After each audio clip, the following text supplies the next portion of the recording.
लुधियाना की गलियों में एक चुप्पी सी छाई थी।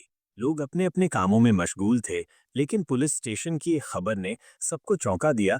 25 साल की युवती अमनदीप कौर लापता थी। परिवार परेशान था। पिता हरभजन सिंह थाने के चक्कर काट रहा था, मगर पुलिस पहले तो इसे मामूली मामला समझकर टालती रही, जब तक कि शक की सुई किसी और तरफ नहीं घूमी।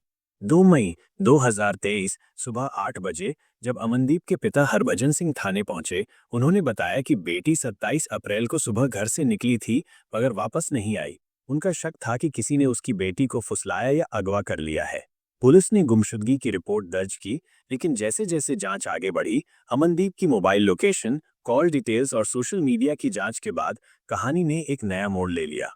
पता चला कि अमनदीप का अफेयर था एक युवक गुरदीप सिंह उर्फ गोल्डी के साथ। दोनों का रिश्ता 3 साल पुराना था, मगर ये रिश्ता एक तरफा वफा पर टिका हुआ नहीं था।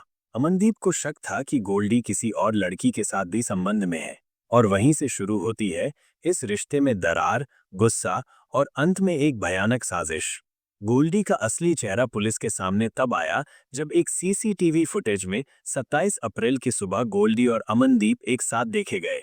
इसके बाद दोनों की लोकेशन लुधियाना के बाहरी इलाके की मिली, माइनस जंड IALI बांध के पास। पुलिस को शक हुआ।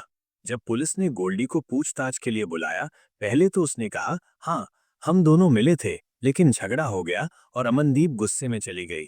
मुझे नहीं पता वो कहाँ गई। मगर पुलिस को इतनी सी बात हजम नहीं हुई। उन्होंने गोल्डी को हिरासत में लेकर सख्ती से पूछताछ की। आखिरकार गोल्डी टूट गया और उसने जो बताया उससे पुलिस भी सन्न रह गई। गोल्डी ने कबूल किया, हमारा रिश्ता अब पहले जैसा नहीं रहा था।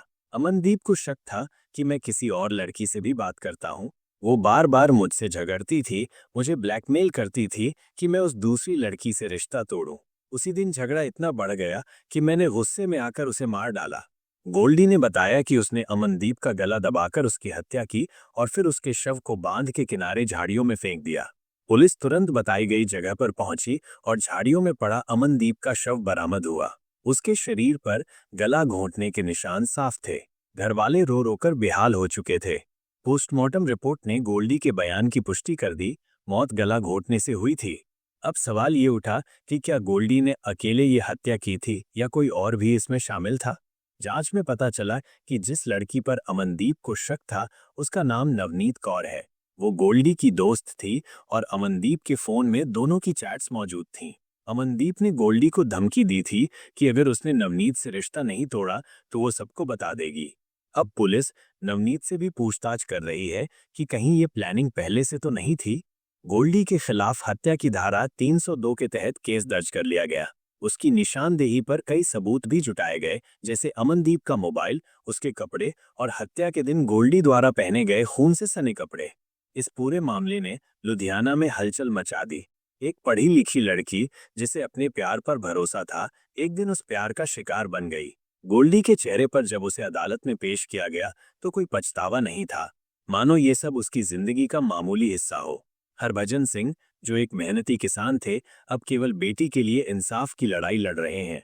उन्होंने कहा, मेरी बेटी ने कभी किसी का बुरा नहीं किया, उसे तो बस प्यार चाहिए था, पर उस लड़के ने धोखे से उसकी जान ले ली। अब हमें सिर्फ इंसाफ चाहिए। कई सोशल वॉचडॉग्स और महिला संगठनों ने इस केस को लेकर आवाज उठाई है कि कैसे लड़कियों को प्रेम संबंधों में सावधानी रखनी चाहिए और समाज को ऐसे झूठे प्रेमियों को कड़ी सजा दिलवाने की जरूरत है।